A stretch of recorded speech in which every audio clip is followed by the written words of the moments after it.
नमस्कार, आप देख रहे हैं यूपी वाला न्यूज और मैं श्रुति। आपको बताते चले कि देश भर में भारी सियासी उठापटक के साथ साल 2024 हमसे विदा ले रहा है।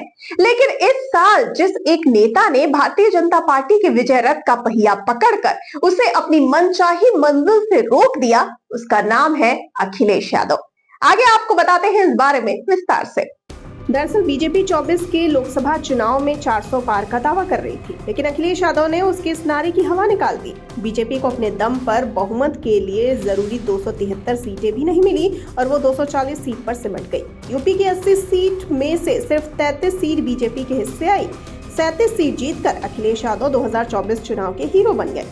कांग्रेस भी अखिलेश यादव का हाथ पकड़कर 6 सीट जीतने में कामयाब रही। अगर लोकसभा में देश की तमाम पार्टियों की लिस्ट पर नजर डालें तो अखिलेश की समाजवादी पार्टी बीजेपी और कांग्रेस के बाद तीसरे नंबर की पार्टी बन चुकी है। यह कमाल देश के कद्दावर नेताओं में शुमार रहे अखिलेश के पिता स्वर्गीय मुलायम सिंह यादव भी नहीं कर पाए थे। नतीजों से लगा कि अखिलेश यादव ने 2027 में होने वाले विधानसभा चुनाव की जमीन तैयार कर ली है, लेकिन कामयाबी अपने साथ जिम्मेदारियों का बोझ और भविष्य की चुनौतियां लेकर आती है। जी हां, यही अखिलेश के साथ हुआ। नवंबर 2024 में हुए 9 सीटों के उपचुनाव में से 7 जीतकर बीजेपी ने जबरदस्त वापसी की। सपा महज 2 सीटों पर सिमट गई। लोकसभा चुनाव के दौरान इंडिया गठबंधन की शक्ल में कंधे से कंधा मिलाकर चल रहे अखिलेश यादव और राहुल गांधी के रिश्तों में कड़वाहट दिख रही है। साफ है कि 2027 की राह अखिलेश के लिए आसान नहीं हो। साल 2025 के दौरान अखिलेश यादव की सबसे बड़ी चुनौती पीडीए का वह जादू बनाकर रखने की होगी जिसने उन्हें 2024 लोकसभा चुनाव का हीरो बना दिया था। नवंबर में हुए उपचुनाव ने बीजेपी ने अखिलेश के पीडीए कार्ड का जवाब दिया। 9 में से 6 सीटों पर पिछड़े और दलित उम्मीदवार उतार कर और नतीजे बीजेपी के हक में रहे। बीजेपी के सहयोगी अपना दल सोनेलाल के कुर्मी वोट में सेंध लगाने के लिए अखिलेश यादव ने 2022 के विधानसभा चुनाव में अनुप्रिया पटेल की बहन पल्लवी पटेल को अपने टिकट पर चुनाव लड़वाया। आपको बता दें कि उप मुख्यमंत्री केशव प्रसाद मौर्य को हराकर पल्लवी ने जीत हासिल की, लेकिन उसके बाद से समाजवादी पार्टी के साथ उनका कोई तालमेल नहीं दिखा। हालिया उपचुनाव में भी मजवा कटहरी जैसी सीटों पर सपा की हार पिछड़ों के वोट छिटकने की तरफ इशारा करती है।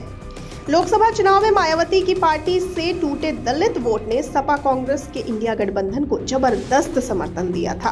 मायावती 0 पर सिमट गई, लेकिन उसके बाद से वापसी की छटपटाहट उनके एक्शन में साफ नजर आ रही है। आपको बता दें कि पुरानी परिपाटी को तोड़ते हुए मायावती ने उपचुनाव की तमाम सीटों पर प्रत्याशी उतारे और बाबा साहब अंबेडकर के मुद्दे पर उनके कार्यकर्ता सड़कों पर आंदोलन करते नजर आए। 2 साल बाद होने वाले उपचुनाव में अगर दलित वोटर वापस मायावती का रुख करता है तो बीजेपी के मुकाबले अखिलेश यादव को ही उसका ज्यादा नुकसान होगा। 2022 के विधानसभा 2024 के लोकसभा चुनाव में अखिलेश यादव के गठबंधन को मुसलमानों ने जबरदस्त वोट किया, लेकिन लोकसभा उपचुनाव के 6 महीने बाद हुए उपचुनाव में गाड़ी पटरी से उतरती नजर आई। अखिलेश की पार्टी को कुंदरकी और मीरापुर जैसे मुस्लिम बाहुल्य सीटों पर हार का मुंह देखना पड़ा। सिर्फ करहल और सीसामऊ में पार्टी जीती, लेकिन वहां भी हार जीत का अंतर 2022 की विधानसभा चुनाव के मुकाबले घट गए। कुंदरकी की सीट पर तो अखिलेश यादव की उम्मीदवार की जमानत जब्त हो गई और बीजेपी ने इसे फैजाबाद लोकसभा के हार के बदले के तौर पर पेश किया। आपको बता दें कि अभी हाल ही में जेल में बंद आजम खान की एक भावुक चिट्ठी ने भी अखिलेश और मुस्लिम की तकरार का सवाल फिर से खड़ा कर दिया है। हालांकि अखिलेश यादव जानते हैं कि बीजेपी से मुकाबले के लिए पीडीए ही उनका सबसे मारक हथियार है।